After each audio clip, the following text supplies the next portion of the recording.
County Park and Campground in Douglas County will soon close for good after the county decided it cost too much money to keep operating. Today, we learned sales of gas portable generators will also be restricted by 2028. Plans to ban RVs from parking on city streets. They voted unanimously to get the RVs off of the streets. Restrict parking for about 30 streets in neighborhoods on the west side. We'll discuss the huge multi-state ban on motorhomes that is planned to go into effect in 2025. Most states currently will allow you to drive an RV with just a typical driver's license. Now, California is starting to change that. Factories are closing, workers are getting laid off, sales are declining, profits are down. Can it get any worse for the RV industry? Most definitely. Where we were denied reservations due to the age of our RV. These large long-term visitor areas, or LTVAs, currently require a $180 permit for the winter. But the Bureau of Land Management is proposing an increase up to $600 per vehicle. Hey, just getting my morning coffee here at the Blacksmith Bakery, and today we're going to talk about why I think one day RVing will basically be gone. Let's talk about it.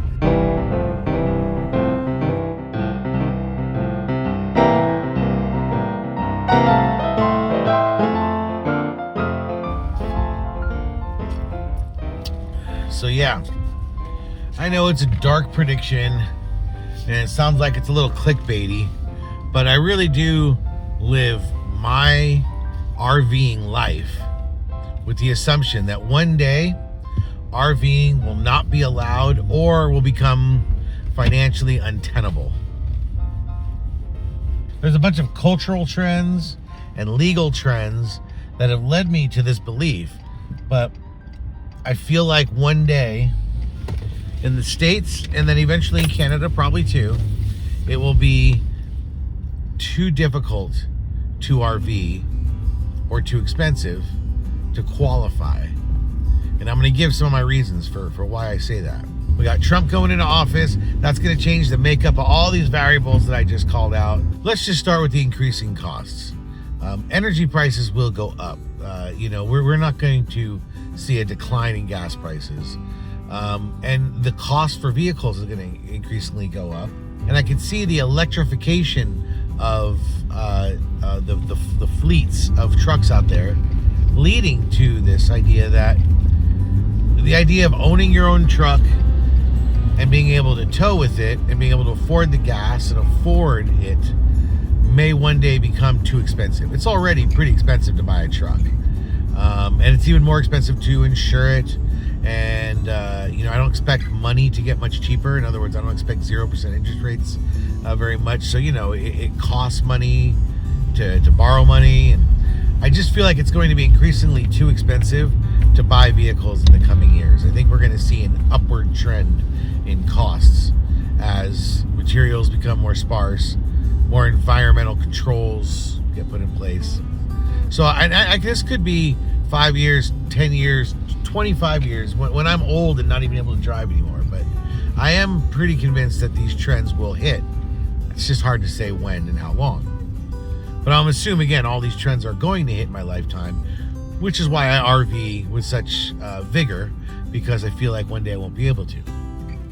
So get back to the point. Another thing, number 2, is automated driving. I expect in the coming decade, we're going to see automated driving take off. And I don't think we're going to see the end of humans driving cars, but it's already clear that automated cars are safer than humans. That's right, I will say it. Automated driving is safer than humans. Even with the flaws currently in place with today's technology, I'm still standing by that statement. Statistics have proven this. People drive like crap. Computers drive better, still make mistakes, or there can still be accidents, but the accidents will be far fewer and will be more predictable, meaning you would expect there to be an accident there if any vehicle was entering the situation.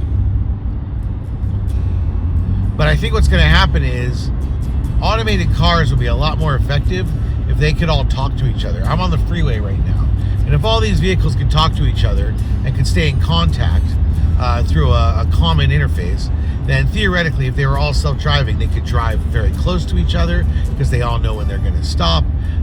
You could do all kinds of interesting configurations. You can pair together vehicles into groups that are going to the same destination.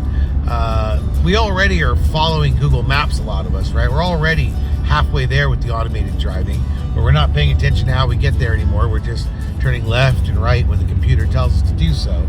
It's not a far cry from the computer just driving itself. We see it with Waymo cars, we see it with Teslas, and yes, with all of those, I'm sure you can put links in below, and feel free to, where here's an article where Tesla's crashed or where a Waymo car got stuck. Yeah, okay, well, every day, everywhere I go, I constantly see car crashes and people getting into accidents every single day. So I'm still convinced, and the statistics seem to back me up, that automated driving is better. Now, if this freeway had all the vehicles automated and talking to each other and driving in a controlled fashion, we'd be able to fit a lot more cars on the freeway. It would be a lot more safe. And I expect that one day we will see that. I think one day, if you want to drive on the freeway at least, or on major arteries, you're going to have either an automated car or be specially licensed to drive amongst automated cars. Because the one thing that screws up all these automated cars are the humans driving around. If all the other cars were automated, for the most part, they could all communicate and it would work out. So I think automated vehicles will one day make it so that it's very difficult, at least in metropolitan areas or on major freeways, to be able to drive unless your vehicle is automated. And again, outfitting your vehicle to be automated so that you can RV, it just feels like that's not gonna really work. So I think one day we will need special licenses to drive amongst the automated cars. Good news is it will be safer. Bad news is you lose a lot of freedom. Number 3, I'm waiting for a big, loud accident, a big, something like where, say, a Class A RV crashes into a bus. Of course, I don't want that, don't get me wrong, but I expect one day we'll see some sort of incident with the amount of RVers driving with no commercial driver's license or any extra special preparations. It seems inevitable that we're going to see some kind of tragedy that will hit the news just right, and then everyone will rise up and say, we've got to crack down on this. I see enough people in my comments and other people's comments saying how it's already crazy that you can drive a 35-foot bus with a 25-foot trailer and have tens of thousands of pounds going down the road, and you don't need any special license. But if you want to take your F-350 and tow like a backhoe in a lot of states, you got to have a commercial driver's license. And that just doesn't make sense. It's like we put people in these really big vehicles, and in a lot of states you don't have to have any special licensing.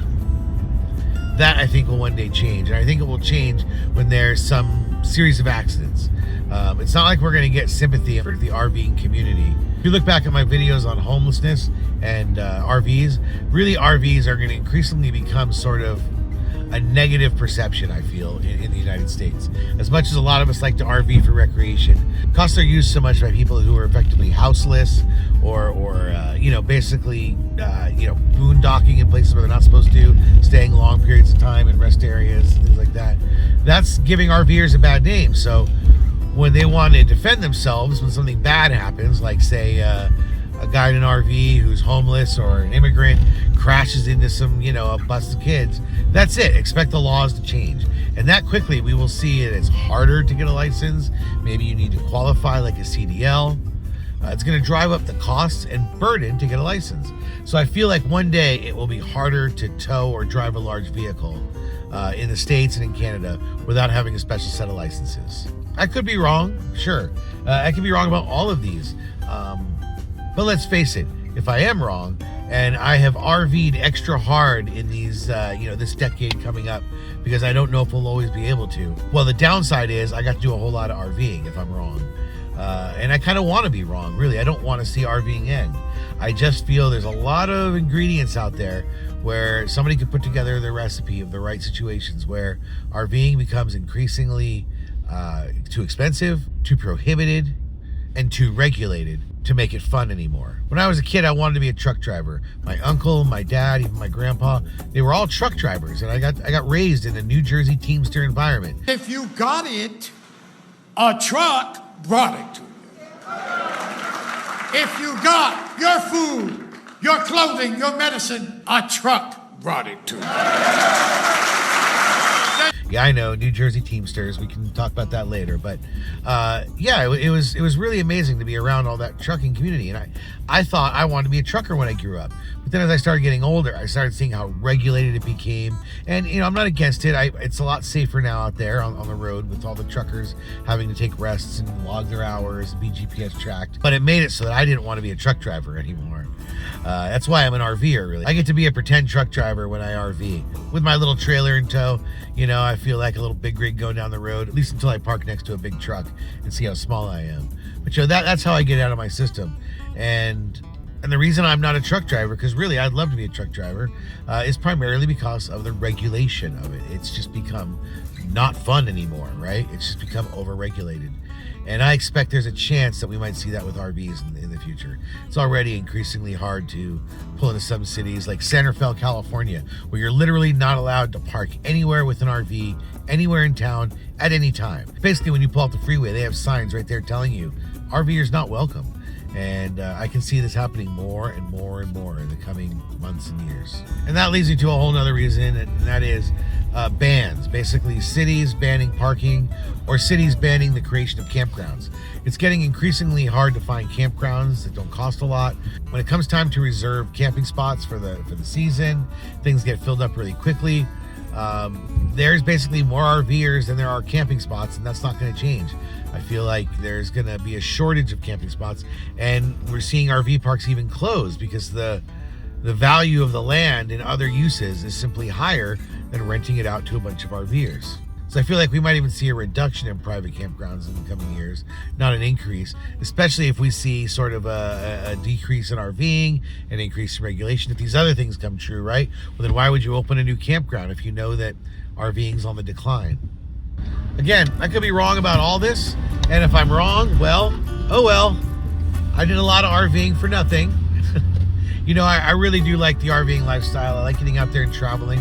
I'm like a stray dog. I just like to keep moving in one direction as much as I can. And I'm going to continue to do that. And because I do fear that one day it's going to just become too prohibitive to be an RVer, I'm going to RV a little extra hard in these coming years because I really want to get it in. And let's face it, another 15, 20 years, I'm going to be getting pretty old, and I'd probably be just doing less RVing in general. So now is the time. Seize the day. It's why I have the channel slogan, get busy living, because that's basically how I feel. Time's a wasted, and you need to get busy living or get busy dying. I prefer the former. That's why I'm going to keep RVing like it's going away tomorrow. And let's face it, look at the things in life that matter most to you. Treat them like they're going to go away tomorrow, and try to get as much experience as you can in today, because we don't really know what's going to happen tomorrow. RVs could be banned. I could become disabled. Who knows? So in general, it's not a bad idea. Take whatever it is that you love and go try to do it like it's going to be banned tomorrow. I plan to keep RVing as long as I possibly can. But I'd love to hear your take. Do you think I'm being paranoid? Am I being too worried about this? Is this not going to happen? Do you feel people will always be able to RV? Or do you think with the increasing environmental concerns, environmental regulations, the rules on trucks, the cost of trucks, do you think there's a chance that one day RVing is just going to be too expensive and too hard and people just aren't going to do it? Comment below. I really want to hear your thoughts on this. We got Trump going into office. That's going to change the makeup of all these variables that I just called out. And so I want to hear from you. Where do you think this is going? Hey, just a reminder, Christmas is coming, and all I want for Christmas is to try to get to 20,000 subscribers. So if you haven't subscribed already, hopefully this video earned your subscription. Please click the subscribe button. It could really help me out, and it'd be a great Christmas present for me. So thanks. Also, don't forget, we're adding a lot of items to our Patreon page. Feel free to check it out. There's a free user section, and then, of course, there's a paid supporter section. Come over, sign up for a paid subscription, and help this channel create even better content. Patreon supporters will get listed at the end of the video, and I'll be looking to Patreon supporters for their advice on the channel. My Patreon supporters are basically going to help shape how this channel looks. See you later, everybody.